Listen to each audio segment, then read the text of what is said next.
রূপপুর গ্রামে বিলাসী তার কাকা সুরেশ আর কাকিমা গীতালির সাথে বাস করত।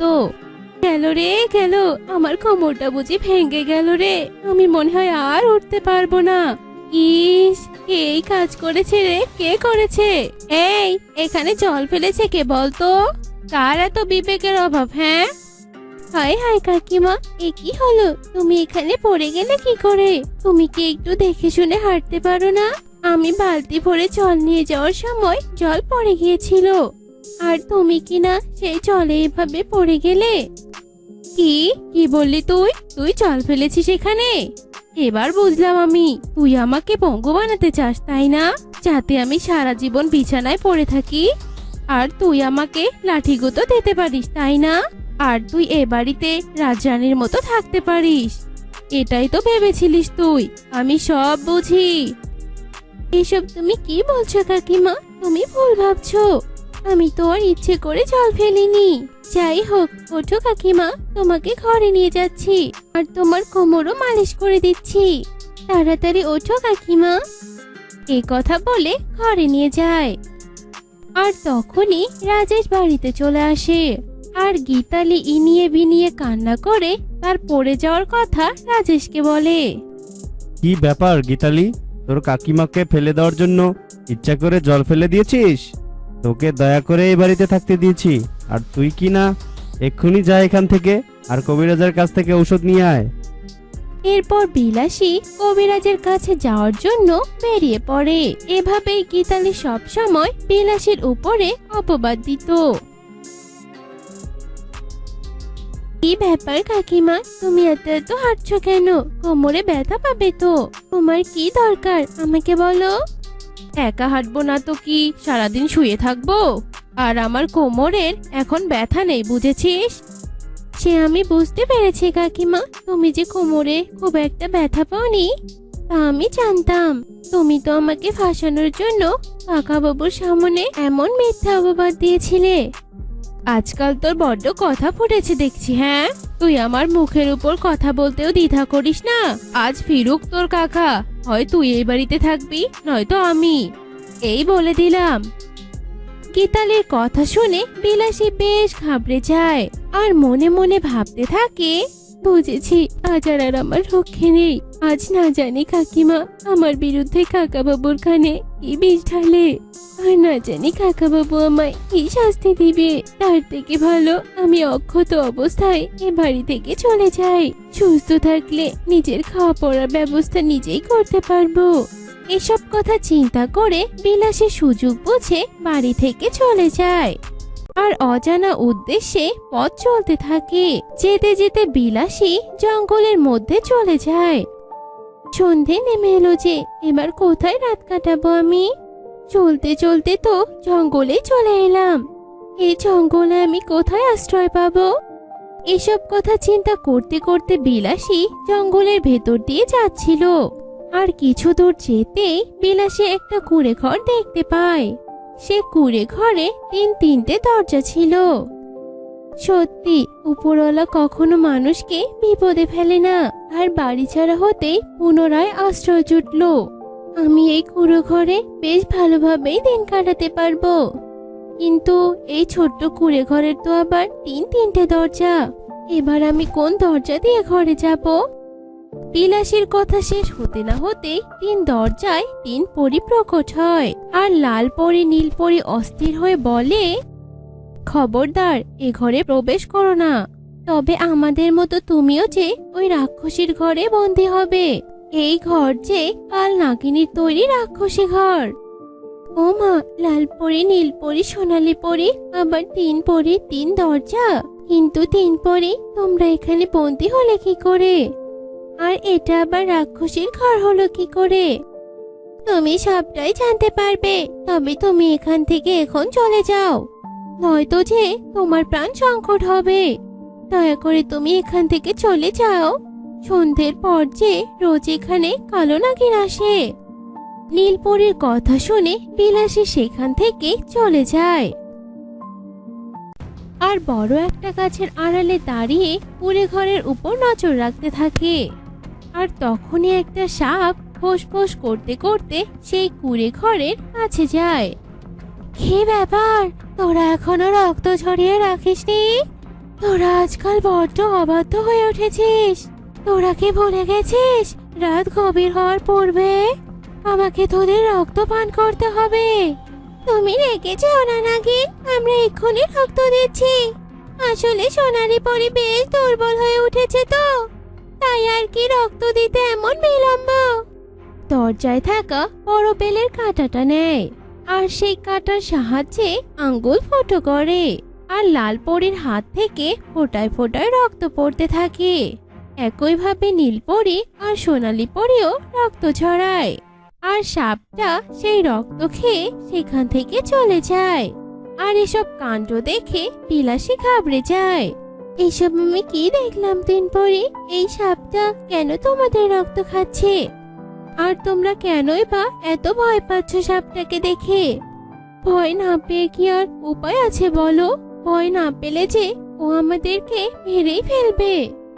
ও তো আমাদের বাঁচিয়ে রেখেছে আমাদের রক্তপান করার জন্যই, কারণ ও আমাদের রক্তপান করে যে দিন দিন শক্তিশালী হয়ে যাচ্ছে, যাতে ও নাগরানীর সাথে যুদ্ধ করে নাগরানীকে পরাজিত করতে পারে আর নাগমণির দখল নিতে পারে। আর রোজ রোজ এভাবে নাগিনকে রক্তপান করাতে করাতে আমরা দুর্বল হয়ে পড়েছি। না জানি কবে আমরা স্বর্গে চলে যাই। ছি, ওই কালো নাগিন তোমাদের সাথে এত অন্যায় করছে, আবার নাগরানীর কাছ থেকে অন্যায়ভাবে নাগমণি নেওয়ার বাহানাও করছে। ওই নাগিনকে হত্যা করার কি কোনো উপায় নেই? আর এই রাক্ষসের ঘর থেকেই বা তোমাদের মুক্তির উপায় কি বলো? বলো আমাকে। উপায় তো একটা আছে, আর সেটা হলো রূপালী নদীর সোনালী জল। কিন্তু আমরা তিনজন তো এখানে বন্দি, তাই ওই জল আনার ক্ষমতা আমাদের নেই। তবে ওই জল এনে যদি নাগিনের শরীরে ছেটানো যায়, তবেই ওই নাগিন ভস্ম হয়ে যাবে। আর ওই সোনালী জলে এই রাক্ষসীর ঘরের উপর ছেটালেই এই ঘরও অদৃশ্য হয়ে যাবে, আর আমরাও মুক্ত হয়ে যাব। তবে তোমরা চিন্তা করো না, আমি নিয়ে আসবো সেই জল। তোমরা শুধু আমাকে রূপালী নদীর ঠিকানাটুকু বলে দাও। এরপর পরীরা বিলাসীকে রূপালী নদীর ঠিকানা বলে দেয়, আর বিলাসী সেই ঠিকানা অনুযায়ী পথ চলতে থাকে। আর রূপালী নদীর কাছে পৌঁছাতেই সকাল হয়ে যায়, আর সূর্যের কিরণ পড়ে নদীর পানিগুলো চকচক করতে থাকে।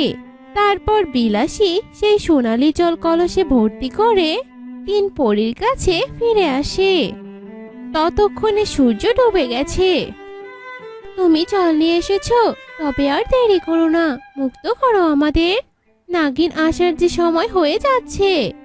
এরপর বিলাসী কলস থেকে কিছু জল নিয়ে কুঁড়ে ঘরের উপর ছিটিয়ে দেয়, আর সাথে সাথে ঘরটা অদৃশ্য হয়ে যায়। তিন পরীও মুক্ত হয়। তখনই সেখানে নাগিন চলে আসে। কে তুই? তোর এত বড় সাহস! তুই আমার বন্দীদের মুক্তি করেছিস। আজ তুই বুঝবি কালো নাগিনের বিষের জ্বালা কত ভয়াবহ হয়। এরপর নাগিন বিলাসীর দিকে এগোয়, আর তখনই বিলাসী কলসের জল নাগিনের ওপর ছিটিয়ে দেয়, আর সেই জল নাগিনের গায়ে পড়তে নাগিন ভস্ম হয়ে যায়। তুমি আমাদের চোর বাচ্চা বাঁচালে, তবে এখন বলো তুমি কেন এই গহীন জঙ্গলে এসেছিলে? এরপর বিলাসী তার সব দুঃখের কথা পরীদের খুলে বলে। আর বিলাসীর এমন কথা শুনে তিন পরী বড্ড কষ্ট পায়। সত্যি তোমার সাথে বড্ড অন্যায় হয়েছে। চিন্তা করো না তুমি, তোমার কাকা কাকির কাছে আশ্রয় হয়নি তো কি হয়েছে? আমাদের পরিরাজ্যে নিশ্চয়ই তোমার আশ্রয় হবে, আর সেখানে তুমি সুখেই থাকতে পারবে, বুঝেছো? এরপর তিন পরী মিলে বিলাসীকে নিয়ে পরিরাজ্যে চলে যায়। অনেকদিন আগের কথা, পিরোজপুর নামের একটা ছোট্ট গ্রাম ছিল। সেই গ্রামে বাস করত মণি নামে একটি মেয়ে। মণি তার বাবা মায়ের সাথে থাকতো। মণির একটা ফুলের বাগান ছিল। সে সারাদিন ওই বাগানের ফুলগুলোর যত্ন নিত। একদিন মণি বাগানে পানি দিচ্ছিল। তখন সেখানে তার মা দীপালি আসে।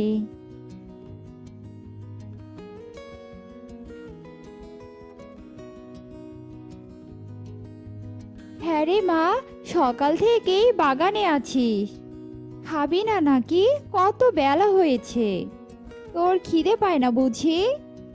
চল চল, তাড়াতাড়ি খেতে চল।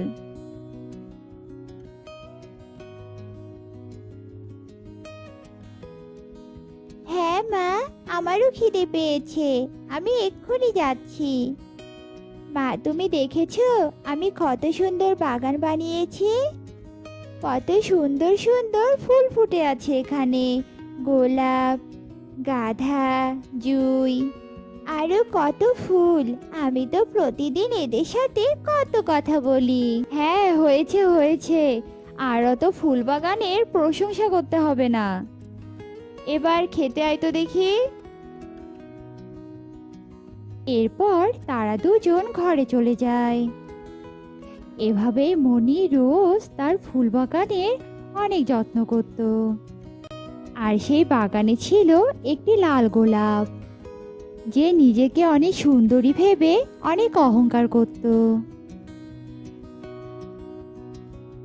ইস, আজ আমি অনেক খুশি, আজ দেখতে আমাকে অনেক সুন্দর লাগছে। কি সুন্দর গন্ধ বের হচ্ছে আমার শরীর থেকে, আমার গন্ধে পুরো বাগানটা যেন ভরে গেছে। সবাই আমাকে কত পছন্দ করে এই রূপের জন্য। এভেবে গোলাপ নিজের অনেক প্রশংসা করতে থাকে, আর নিজের প্রশংসাগুলো আশেপাশের ফুলগুলোকে শোনাতো, আর সব ফুল তার দিকেই তাকিয়ে থাকতো। আরে, তোরা আমার দিকে এভাবে তাকিয়ে দেখছিস কেন? তোরা আমার সৌন্দর্য দেখছিস? দেখ দেখ, আজ আমাকে কত সুন্দর লাগছে।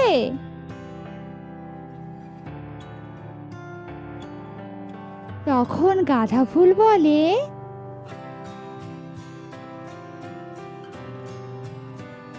বন্ধু, তুমি এভাবে কথা বলছো কেন? আমরা তো একই বাগানের ফুল, একই বাগানে আমাদের বসবাস।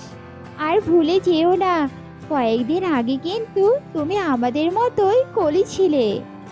আজ না হয় তুমি আগেই ফুটে গেছো, কাল তো আমরাও ফুটবো, তাই না?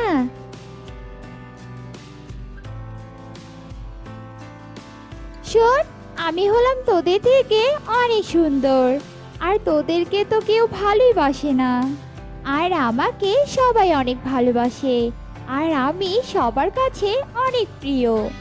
সবাই আমাকে অনেক দাম দিয়ে কিনে নিয়ে যায়, আমাকে দিয়ে কত ভালোবাসা প্রকাশ করে।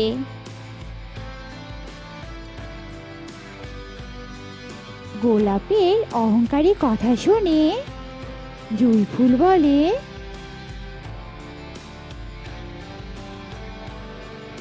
আরে বন্ধু, তুমি এত ঝগড়া কেন করছো? এক বাগানে থেকে এমনটা করো না। আর তুমি এত অহংকার করো না গোলাপ বন্ধু, তুমি তো আমাদের আগেই ফুটে গেছো, আর দেখবে আমাদের আগেই মাটিতে ঝরে পড়ে যাবে। আসলে তোমার গায়েও যেমন কাটা, তোমার মনটাও ঠিক তেমনি। তুমি না খুব অহংকারী।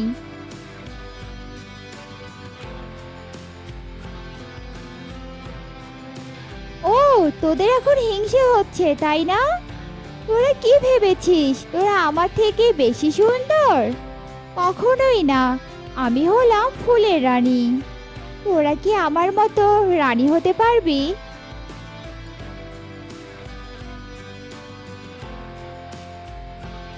শোনো গোলাপ বন্ধু, তুমি এমন অহংকার করো না।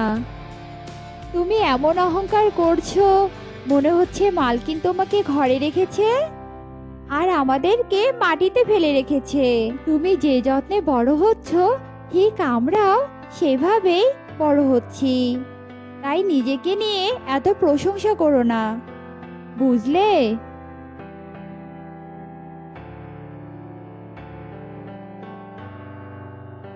আরে যা তো, জ্ঞান দিতে আসিস না। তোর নামটাও গাধা আর তোর বুদ্ধিটাও গাধার মতো। আর আমি জানি তোরা তো আমার ভালো দেখতেই পাস না। আমি তোদের কথায় কোনো কিছু মনে করি না, আর পাছে লোকে তো কিছু বলবেই, তাতে আমার কিছু যায় আসে না।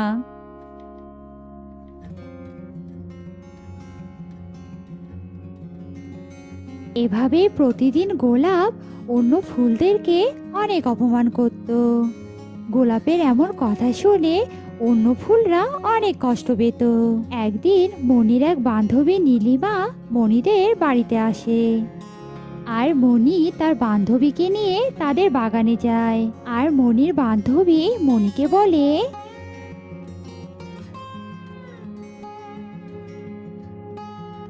মনি, তোর বাগানটা তো অনেক সুন্দর, কত ফুল আছে এখানে।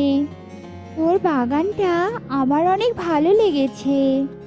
আমি তোর বাগান থেকে একটা ফুল নিতে চাই, তুই কি আমাকে দিবি?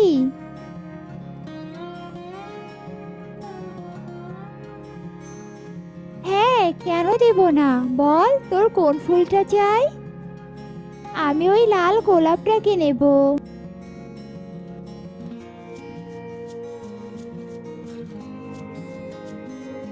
মনি আর মনির বান্ধবীর কথা শুনে গোলাপ অনেক ভয় পেয়ে যায়।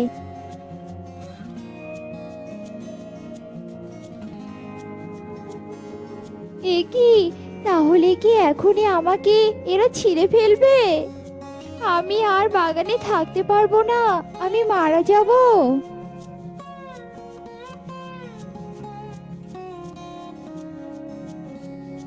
এরপর মনি সেই গোলাপটাকে ছিঁড়ে তার বান্ধবীকে দেয়, আর অহংকারী গোলাপটার এভাবে মৃত্যু ঘটে।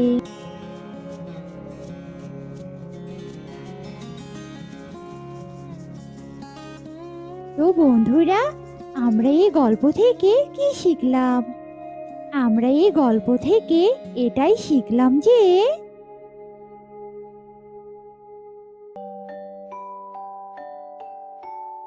আমাদের কখনো অহংকার করা উচিত নয়। অহংকার মানুষকে খারাপ পথে নিয়ে যায়। তাই তোমরা কখনো অহংকারী হবে না, কেননা অহংকার হলো পতনের মূল। মা পূজা, পূজা, তুই কি স্কুলে যাওয়ার জন্য তৈরি হয়েছিস রে মা? হ্যাঁ মা, আমি তো স্কুলে যাওয়ার জন্য তৈরি হয়েছি। কেন মা, তুমি কি আমাকে কিছু বলবে? না আসলে মারে, আমি তো আজ কিছুই রান্না করিনি। ঘরে তো চাল ডাল কিছুই নেই, এখন তুই কি খেয়ে যাবি? এটা নিয়েই চিন্তায় ছিলাম রে মা। তুমি এত চিন্তা করো না তো মা, আমি না হয় আজকে না খেয়ে স্কুলে গেলাম। আর তাছাড়াও তো আমি একটু মুড়ি খেয়েছি, এটাই আমার হবে। তার থেকে বরং আমার জন্য রান্না করে রেখো, আমি বিকেলে এসে মজা করে খাবার খাবো। আমি জানতাম রে মা, তুই এমনটাই বলবি। সত্যি তোর মতো মেয়ে আমি ভাগ্য করে পেয়েছি। এত অভাবের সংসারেও তবুও তোর কোনো আবদার নেই। হয়েছে হয়েছে মা, আমার আর এত প্রশংসা করতে হবে না। এবার তবে আমি আসি গো। এসব বলে পূজা স্কুলের দিকে রওনা দেয়। পূজা তার মা মিনতির সাথে পলাশপুর গ্রামে বাস করত। উফ বাবা, এই রীতা আর বিনা রোজ রোজ স্কুলে দেরি করে যায়। কতদিন বলি ঠিক সময় এসে আমার জন্য রাস্তায় অপেক্ষা করবি, কিন্তু না, সে আমাকে গিয়ে বাড়ি থেকে ডেকে আনতে হয়। রীতা, রীতা, তাড়াতাড়ি বেরিয়ে আয়, স্কুলে যেতে যে দেরি হয়ে যাচ্ছে। পূজা যখন রীতার বাড়ির সামনে গিয়ে এভাবে ডাকছিল, তখন রীতা বাড়ি থেকে বেরিয়ে আসে। এরপর একইভাবে তারা বিনাকেও ডাকে। তারা একসঙ্গে স্কুলে যায়। আসলে পূজা, রীতা ও বিনা ছিল 3 বান্ধবী। হিরে পূজা, তোর পায়ের জুতোগুলো তো ভারী সুন্দর, আমাকে একটু দিবি? আমি একটু পায়ে দিয়েই তোকে দিয়ে দেব। দে না রে, বললাম তো তোকে দিয়ে দেব। এই জুতা আমাকে আমার মামা কিনে দিয়েছে, সুন্দর না বল? আচ্ছা ঠিক আছে, নে একটু পরেই আমাকে দিয়ে দিবি। এরপর পূজা বিনা জুতা জোড়া দেয়। ও মা পূজা, জুতা জোড়া তো আমার পায়ে ভালো লাগছে রে, এগুলো আমি নিয়ে নিলাম। সে কি কথা বিনা, আমার এগুলো একমাত্র জুতা, তুই নিলে আমি কি পরবো শুনি? আমার জুতা আমাকে দিয়ে দে বলছি। না, আমি দেব না, তুই বরং আমার পুরনো জুতাগুলো নে। আর শোন, বেশি কথা বললে কিন্তু একদম কামড়ে দিব তোকে। এই বলে দিলাম, বাঁচতে চাইলে চলে যা। বিনার এমন কথা শুনে পূজা কাঁদতে কাঁদতে বাড়ির দিকে রওনা দেয়। একদিন পূজা যখন একা একা বাড়ি ফিরছিল, এমন সময় রীতা ও বিনা তার পথ আটকায়। কি রে পূজা, তুই এখন আমাদের সঙ্গে কেন স্কুলে যাস না বল? আমি তোদের সাথে কোথাও যাব না, তোরা খুব পচা, তোরা শুধু দুষ্টুমি করিস। বাবা দেখ রিতা, ওর মুখে কথার বলে ফুটেছে, চল তো রিতা চল। না না, খবরদার খবরদার বলছি, তোরা আমাকে ধরবে না, ধরলে কিন্তু ভালো হবে না বলে দিলাম। কি করবি রে? হ্যাঁ কি করবি? দাঁড়া, তোকে দেখাচ্ছি মজা। এসব বলে রীতা আর বিনা পূজাকে জোরে ধাক্কা দেয়, আর পূজা ছোট্ট ছোট্ট 3টি কলা গাছের উপর পড়ে যায়। ও মা, কলা গাছের চারা 3টে তো ভীষণ সুন্দর। এই রিতা দেখ দেখ, দুটো চারা ভীষণ সুন্দর, আর একটা চারা তো মরা। চল চল, আমরা ভালো চারা দুটো নিয়ে যাই। এরপর বিনা আর রীতা কলা গাছের ভালো চারা দুটো নিয়ে বাড়ি চলে যায়। আজ তুই পাতা ঝরা বলে তোকে ওরা অবহেলা করে চলে গেল, তাতে কি হয়েছে? আমি তোকে বাড়িতে নিয়ে যাব, যত্ন আর ভালোবাসা দিয়ে তোকে জীবন্ত করে তুলবো, তুই দেখিস। এ কথা বলে পূজা সেই মরা কলা গাছের চারাটা নিয়ে বাড়ি চলে যায় আর বাড়ির সামনে কলা গাছটি রোপণ করে। এরপর থেকে পূজা রোজ কলা গাছে জল দিত। কি রে মা, এভাবে জল দিলে কি আর এই মরা গাছটা জীবিত হবে? তুই বল। তুমি দেখো মা, আমি ঠিক একদিন ওকে জীবন্ত করব, ভালোবাসা দিয়ে সব জয় করা যায় মা। এ কথা বলে পূজা আবার কলা গাছে জল দিতে থাকে। এভাবেই দিন কাটছিল। পূজার কথা সত্যি হয়ে একদিন কলা গাছটা জীবিত হয়ে যায়, আর সাথে সাথে কলা গাছটি অনেক বড় হয়ে যায়। অন্যদিকে রীতা ও বিনার কলা গাছও বড় হয়েছে, আর এভাবেই দিন কাটছিল। কি যে ভালো লাগছে, সবকিছু আমার ইচ্ছে মতো হচ্ছে। আমার ওই 3 কলা গাছ, ওই 3 কন্যার কাছে। এবার একবার শুধু সোনার কলা ধরো, তাহলে আমি ওগুলো নিয়ে অনেক শক্তিশালী হয়ে যাব। কি মজা, কি মজা। এভাবেই রাক্ষসী অনেক হাসতে থাকে। আসলে ওই 3 কলা গাছ ছিল এক রাক্ষসীর। রাক্ষসীর ওই কলা গাছে সোনার 3টি কলা ধরবে, আর একবার ওই সোনার কলা রাক্ষসী একবার মুখে দিলে অনেক শক্তিশালী হয়ে যাবে। একদিন সত্যি সত্যি ওই 3 কলা গাছে 3টি সোনার কলা ধরে। এ দেখে বিনা, রীতা ও পূজা অবাক হয়ে যায়। হুমা, আমি এ কি দেখছি? কলা গাছে একটা সোনার কলা ধরেছে। আহা, এবার তো আমি অনেক ধনী হয়ে যাব। এক্ষুনি আমি এই সোনার কলাটা নিয়ে নেব। এসব বলে বিনা লোভে যেই না সোনার কলাটা ছিঁড়েছে, এ কি রাক্ষসী, আমাকে মেরো না। না, আমি তোকে মারবো না, মারবো না রে, মারবো না। তুই তোর হাতের ওই সোনার কলাটা দিয়ে দে বলছি, দে। তাহলে তার বিনিময়ে আমি তোকে অনেক সোনার মোহর দেব। রাক্ষসীর কথা শুনে বিনার চোখ লোভে চকচক করতে থাকে, আর বিনা অনেক সোনার লোভে রাক্ষসীকে ওই কলাটা দেয়। এইভাবে রাক্ষসী রীতাকেও সোনার লোভ দেখিয়ে রীতার কাছ থেকেও সোনার কলাটা নেয়। এরপর সেই রাক্ষসী একইভাবে পূজার কাছে যায়, আর পূজার কাছে গিয়ে সোনার কলাটা চায়। না না রাক্ষসী, আমি তোকে সোনার কলা দেব না।